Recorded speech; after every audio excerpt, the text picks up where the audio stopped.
from me. Then after that, I prayed to the Lord. I saw a vision.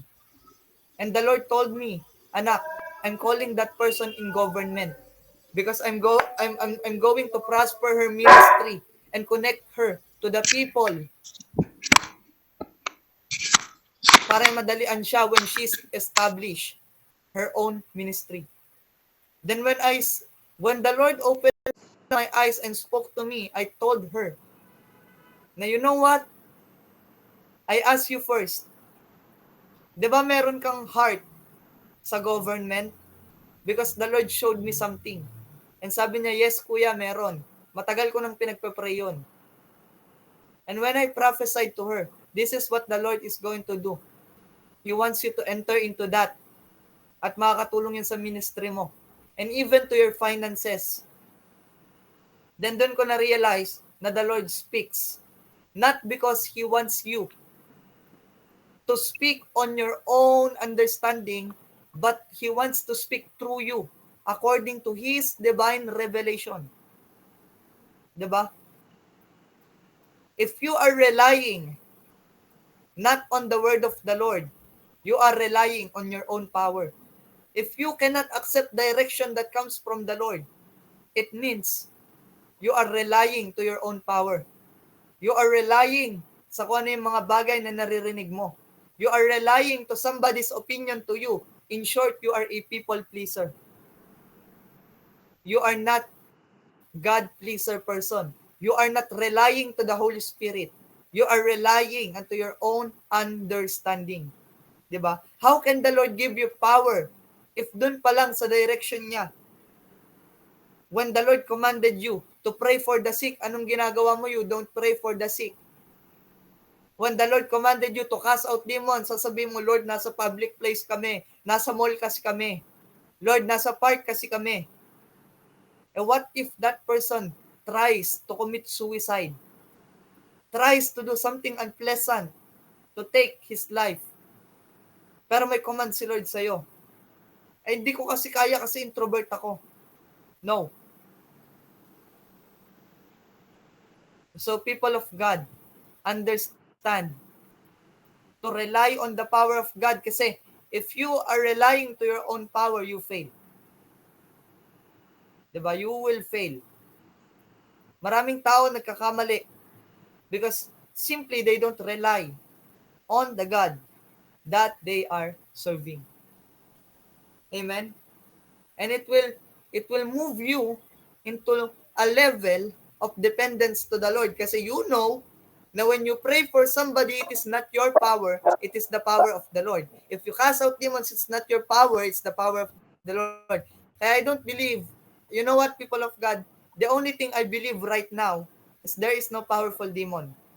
Kahit nailista nyo pa na ang Leviathan ganto, ang spirit ni Jezebel ganto, ang spirit ng ganto ganyan, I don't believe that they are powerful. Why? If you conquer the demons in your wilderness, you will conquer every demons around you. If you don't skip a process that comes from the Lord, you can conquer every demons that you think na powerful. Kaya lang naman yan powerful because you are not going into the process. 'Di ba? Kaya I don't believe that there is a powerful demon when you are surrendered to the Lord. Naalala ko nga many of times, no? Dati takot na takot ako sa mga mangkukulam mambabarang. 'Di ba? Dati takot na takot ako sa mga warlocks. Kasi dati I don't know my authority. Until then, the Lord revealed to me that He gave us power. And you know what? We are not walking in Luke chapter 10 only. Do not desire to walk in that first grade level of power that the Lord has given to the Christians. Walk in the power when the Lord Jesus said that greater things you will do because I'm going to the Father. Hold on to that word. 'Di ba? Hindi lang dun sa you can trample through every serpent and scorpions. No, it's a level 1 power that He gave. to the apostles and disciples. But if you want to walk in the fullness of the power of God, walk into His promise na greater things you shall do, for I'm about to go with the Father. Di ba? Si Jesus, He done deliverance as easy as He can. We can do the same thing. Di ba? And if you have that kind of understanding, you will be moved by that overflowing power of God na ma-realize mo talaga na, o nga no, glory to Jesus. Because He spoke these words that I may have this confidence na maawakan at malakaran ko kung ano yung nilakaran niya. Diba? Kaya people of God, magbabago yung perspective mo.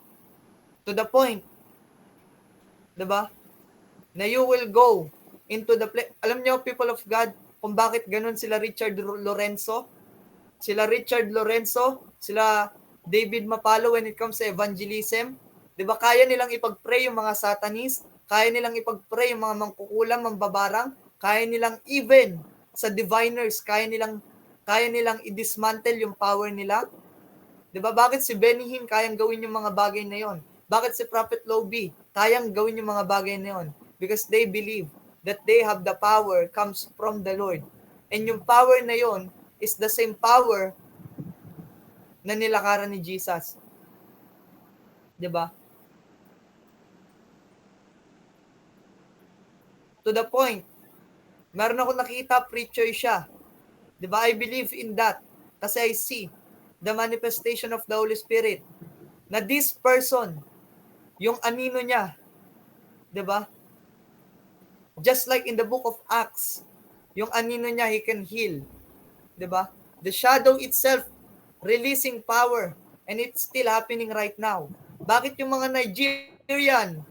Bakit yung mga African, they can raise up the dead? Bakit nila kayang gawin yun? Because they believe in the Bible. They believe in the Word of God.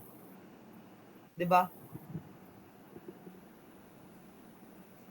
And syempre, they rely on the Holy Spirit that gives power.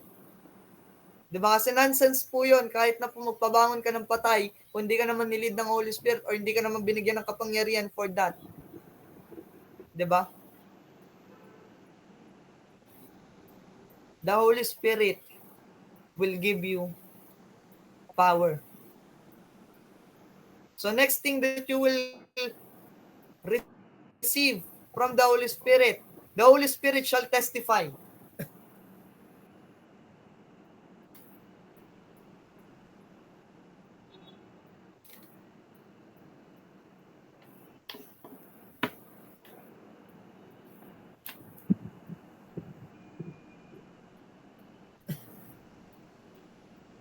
Amen to this, people of God.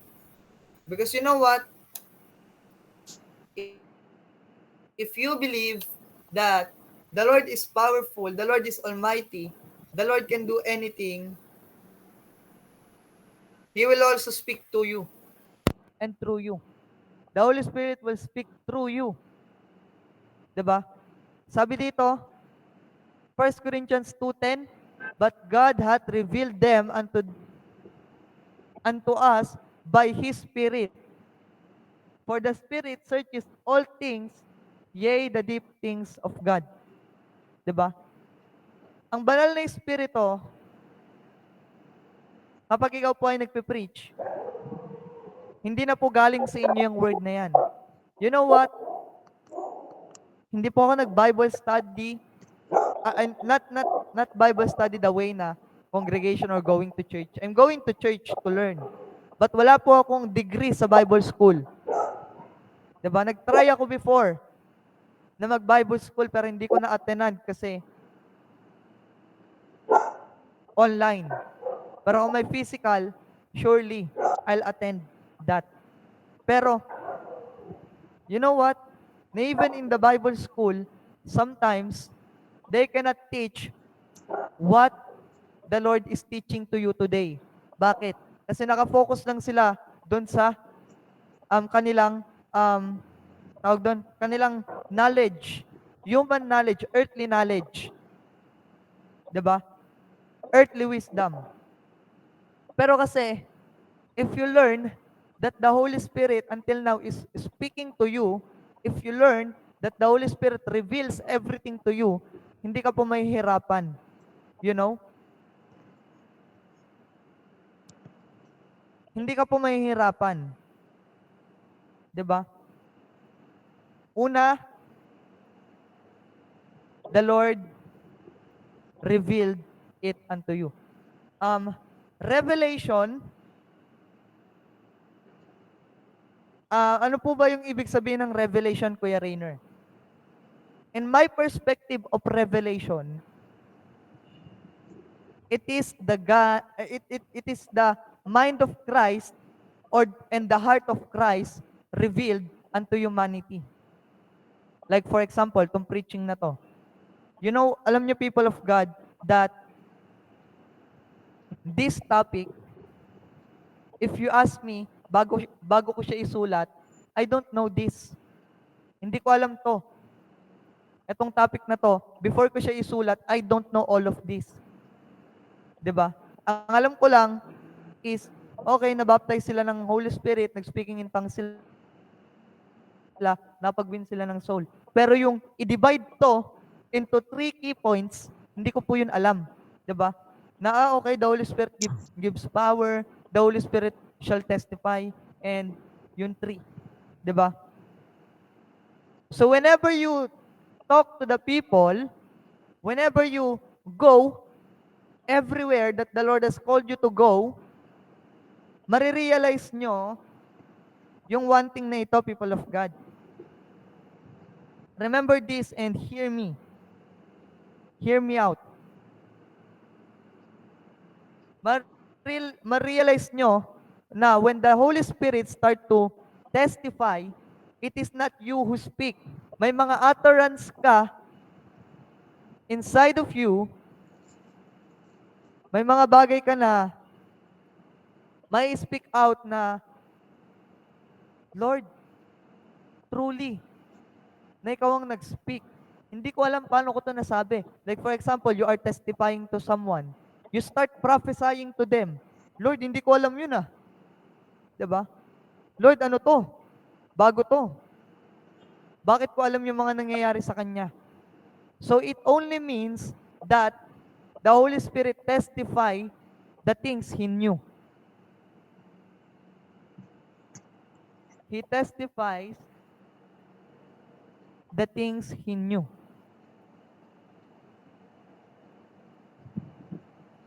So ngayon, hindi ka na mangangamba when you preach. Paano nakakapag-preach? Si Apostle Carl. Diba? Kasi kung hahanapin nyo sa Google, yung kanyang tinuro, hindi nyo po matatagpuan doon. Yung Bible verse, makikita nyo, pero yung teachings niya, hindi. Diba? Kahit i-chat GPT nyo po, etong teachings na meron ako, you will not see. Because it is revelation. Diba? Maaring makita nyo yung verse na sinabi ko. Pero yung the way I teach this and the way I break it down to you people of God, kung ano yung words ng Lord, hindi nyo po makikita si ChatGPT. 'Di ba? Impossible. 'Di ba? Revelation is not something that other people know.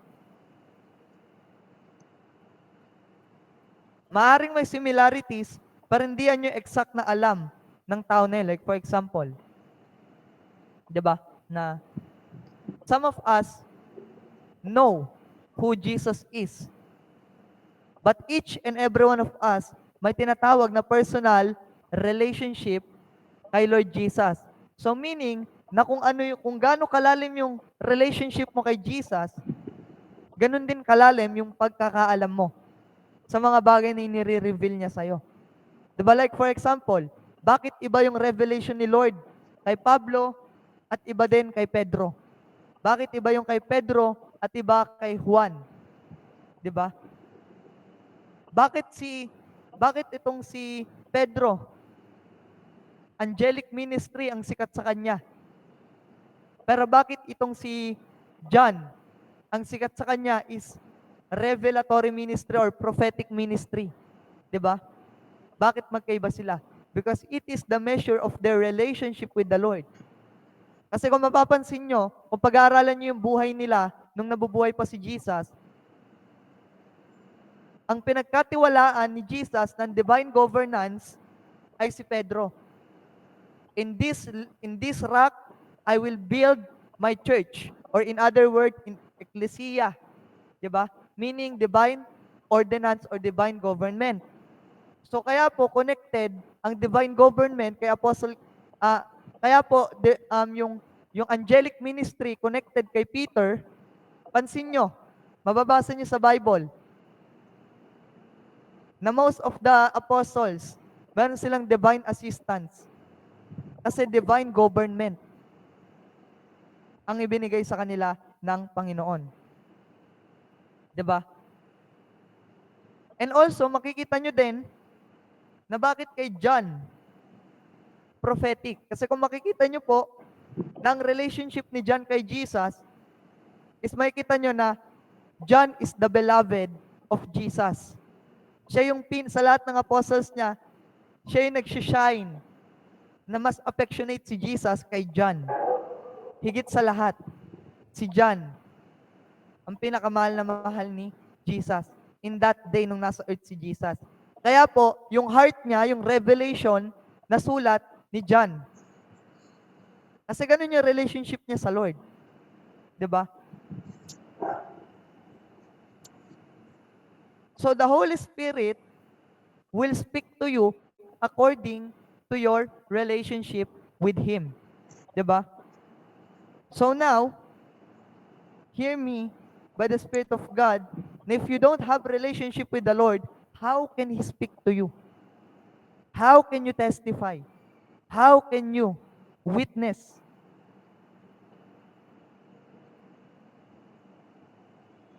Hindi po ba? So lastly, ay makikita po natin that the Holy Spirit guides. Hindi ko na po ito babasahin sa inyo, pero I will explain to you.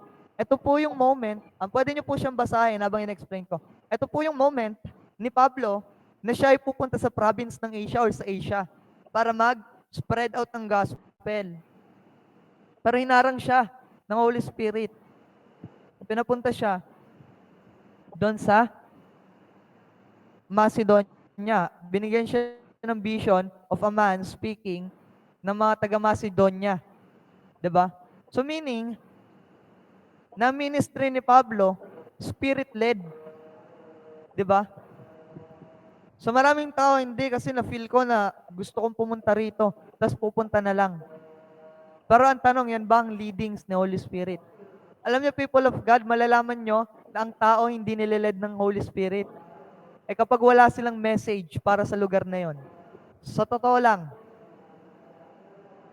'Di ba? Pag wala silang message para sa lugar na yon, it means they are not guided by the Holy Spirit na pumunta sa lugar na yon. 'Di ba? Kapag paulit-ulit po sila sa kanilang tinuturo para sa isang person or para sa isang lugar, like for example, ako pumunta ako ng Kalamba, pumunta ako sa bahay nila, for example, pumunta ako sa bahay nila Ate Maris, sa family niya, 'di ba? Matik, may word si Lord doon.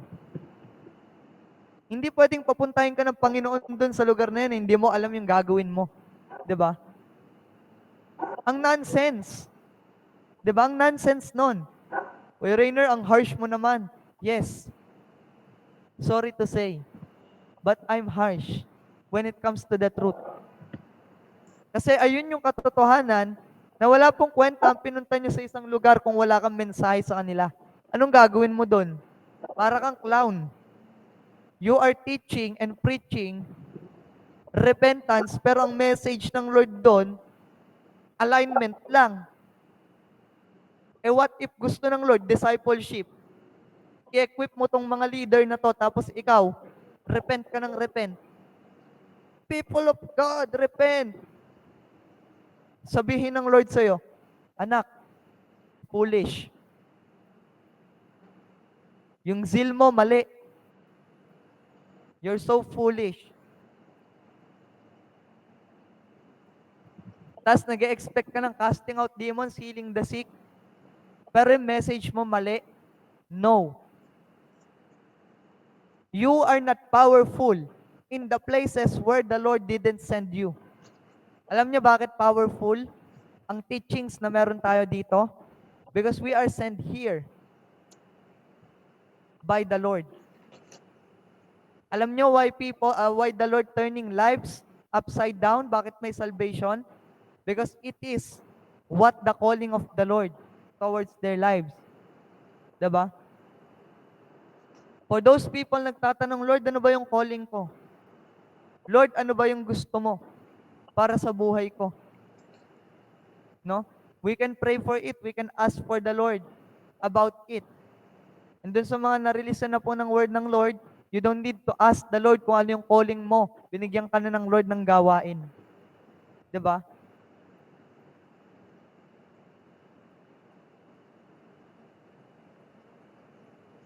Kasi kung until now, hindi ka kayang i-guide ni Holy Spirit, nako, i-check mo heart mo.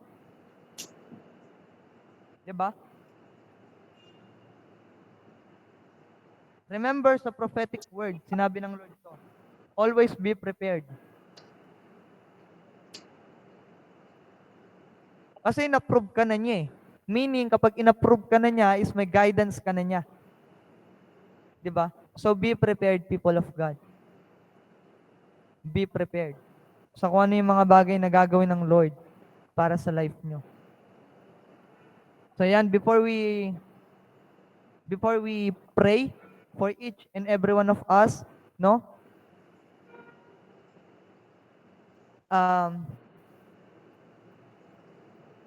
God is so good sa buhay ng bawat isa.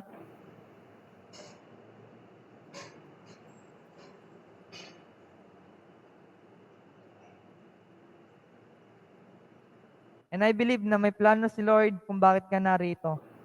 Mamaya, I'm going to pray for you. And mamaya, I'm going to pray for each and every one of you. For those people who doesn't know their calling or their purpose pala, hindi pala calling, purpose. If you don't know your purpose, raise up your hand. Ayan. Pindutin nyo to. If you don't know your purpose, I'm going to pray for you. I'm going to God-given purpose over your life. Raise nyo lang po yung hand nyo kung ano yung purpose na ibinigay ng Lord sa inyo. You will know it today. But before I jump into that,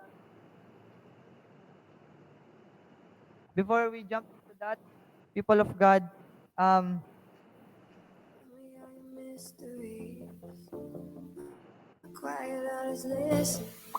before we go into that, people of God, give prayerfully.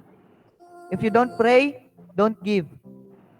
And I will give minutes for those people who wanted to sow sa ministry na ito, sa church na ito. Andyan po, people of God, andyan po ang ating details. Ayan, so, wait for a moment.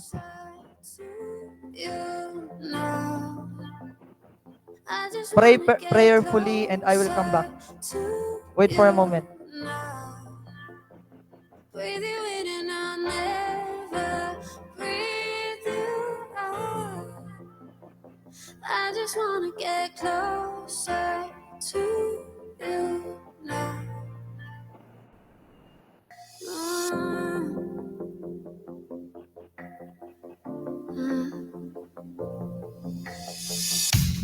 Take me to your secret place. I wanna know you face to face. Yeah, the way the angels do. Oh, like Moses on the mountaintop, Elijah when he's taken up. I wanna bow down to you. I just wanna get closer to you now. I just wanna get closer to you now.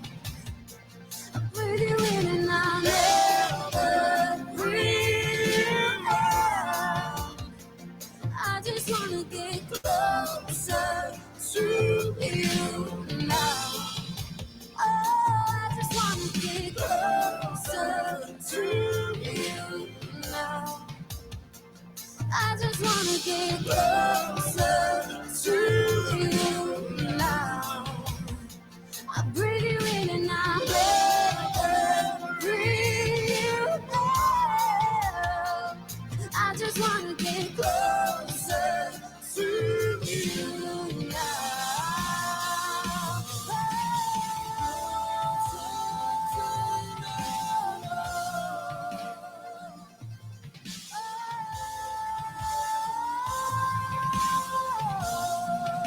closer to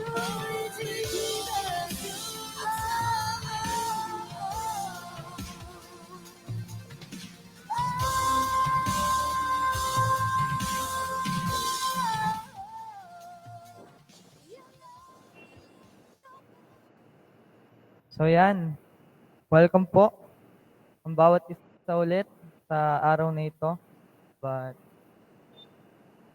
I would like to remind each and every one of you na God will do something amazing para sa buhay nyo.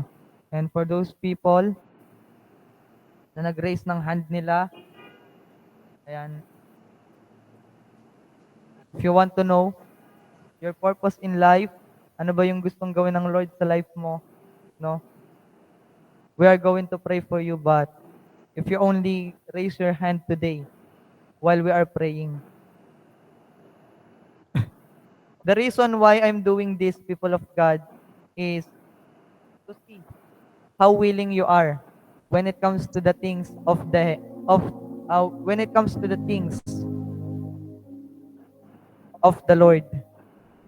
Kasi yan po yung isa sa tinuro ni Apostle sa amin ng nung kami po ay nag-i-start, no? Na cooperation din is kailangan simply because dun makikita if you are willing or no. So, if you want to be guided, if you want the power of the Holy Spirit, and if you want the Holy Spirit to testify through you, 'di ba? Syempre, you will give everything to Him. So ngayon, be prepared, be ready. Ayan. Be ready sa mga gagawin ng Lord towards your life. And yon. Let's pray. Heavenly Father, we thank you for the things that you have done, Panginoon, into your people, Panginoon. Father, I ask you that continue to open up the eyes of your people, Lord. Ano man yung mga bagay, Panginoon, Lord, na gusto mong gawin nila, Lord, there's a reason, Panginoon, why you share us these words tonight. It's simply because, Panginoon, you want us. Gusto mo kami, Panginoon, Lord God, na maging kagamit-gamit. And paano kami magiging kagamit-gamit, Lord, if we cannot surrender ourselves to you? Holy Spirit, I ask you that continue to flow in our life. Continue, Lord God, to lead us, guide us, and testify to us. Give us power to witness your word, O Lord. And as I pray, Lord God, na hindi lang namin ito maging desire, kundi maging devotion din po namin ito sa aming buhay. That, Lord, we follow you. We follow your example. We want you, Panginoon. Lord, sa mga oras na ito, I know some of them, Panginoon, knows their calling, knows their purpose. Alam din nila yung mga bagay, Panginoon, na gusto mo ipagawa sa kanila, Panginoon. But some of them, Panginoon, Lord, are still doubting, Panginoon, Lord, your words. My Father, my God, I ask you, continue to manifest yourself towards your very people today, Panginoon. Guide them, Panginoon, to become what you want them to become, O Diyos. At alam ko, Panginoon, Lord, na in this very moment, Lord, you are start working with them. Father, in the name of Jesus, I ask you, fulfill everything that you want to fulfill in their life right now. Rebe setelema kundelema haya. Rabababa shente. Azokate zekentelema azuntelema haya. Father, right now, you have a message for some specific person. I would like to pray for you, Brother Simon, once again. Since you are here, I want to speak what I am seeing kanina pa. I just let it to be so. And dinayaan ko muna na the Lord minister through the word before I release this word to you. So kuya, I know you know what I mean. Hindi ko na-specify to. But whatever na pinagdadaanan mo now, yung mga bagay na nire-reach out mo now, yung mga goals mo, yung mga goals mo in life na inaabot, surrender it to the Lord. Like 100% surrender. Because right now in the realm of the Spirit, I see you that you are trying to get something sa taas. Meaning, this desire is parang imposibleng maabot. Which is, it is impossible na maabot. But, the Lord wants to keep you. The Lord wants you to keep in your mind na anak, yung wall na yan, hindi yan yung end. Because when I look at that wall, kahit gaano kataas yung inaabot mo because you are focused on the things na gusto mong maabot. But hindi mo siya maaabot not because the Lord doesn't want you, kuya. The Lord wants to break the wall so that makapag-continue ka sa lakad mo. Sometimes you felt stagnant. Sometimes you have in your mind, na Lord, parang walang progress yung ginagawa ko sa'yo. I'm in the church. May mga bagay ako natututunan, Lord, but di ko makita yung progress. But hindi ko makita na parang every time na gusto ko i-push, every time na gustong abutin yung mga bagay sa aking buhay, bakit parang hindi ko yata maabot? Simply, it's a reminder that you need to surrender by faith to the Lord.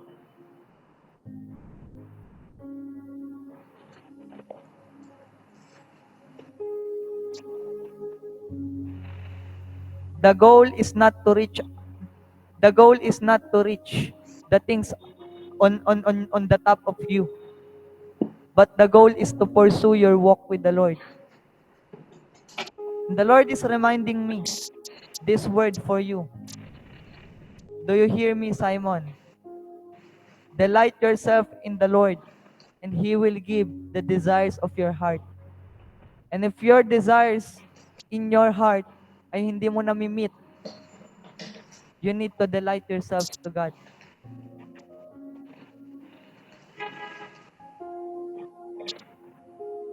That's the word that I want to release to you, man of God. And also, I want to pray for you, Kuya Raymond.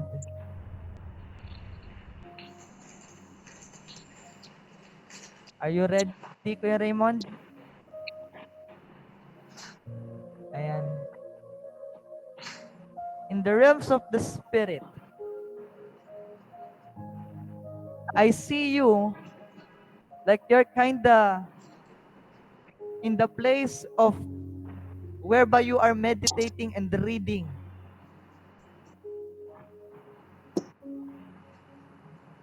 When I look at that, I immediately understand that you are desiring more to know the Lord. You are seeking the scripture, you are praying, and also the Lord has given you the desires and He spoke to you that He will use you mightily and powerfully.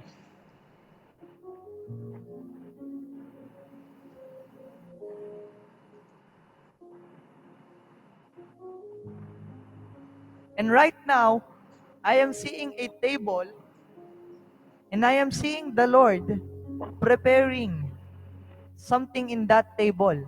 I see plate being prepared. I see plate being prepared. And the Lord is up to something. Not just to feed you spiritually, but because of you, because I'm seeing right now a table, then I'm seeing He's placing plates here, 2, 1, 2. I don't know if you have disciples, but because of you, the Lord will also feed them. The revelation you utter from the Lord, you need to trust it because it benefits the people around you.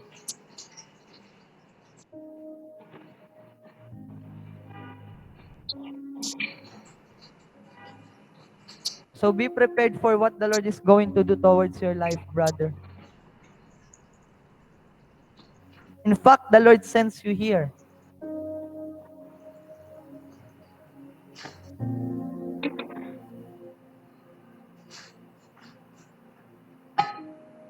May mga ka-fellowship ka ba this lately or mga dinedisciple?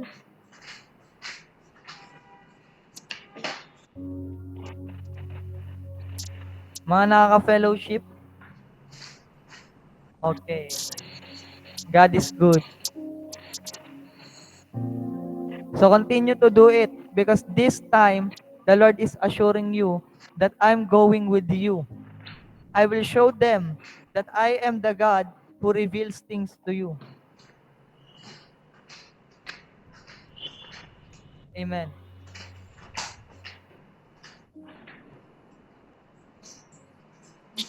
So be ready. So for those, and that's all. That's all for today, Kuya Raymond. So for those people na gusto mag-insight, sino po? Mag-raise na lang po kayo ng hand.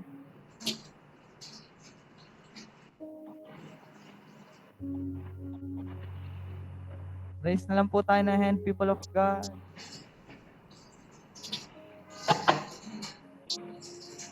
Ayan, may nag-heart. Sige, Ate Jerlyn, go!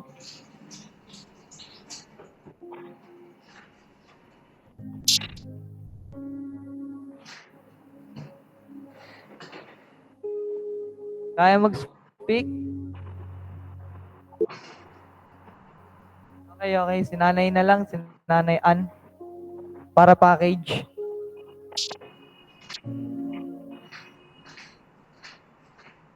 Nandiyan ba si Nanay Ann, guys?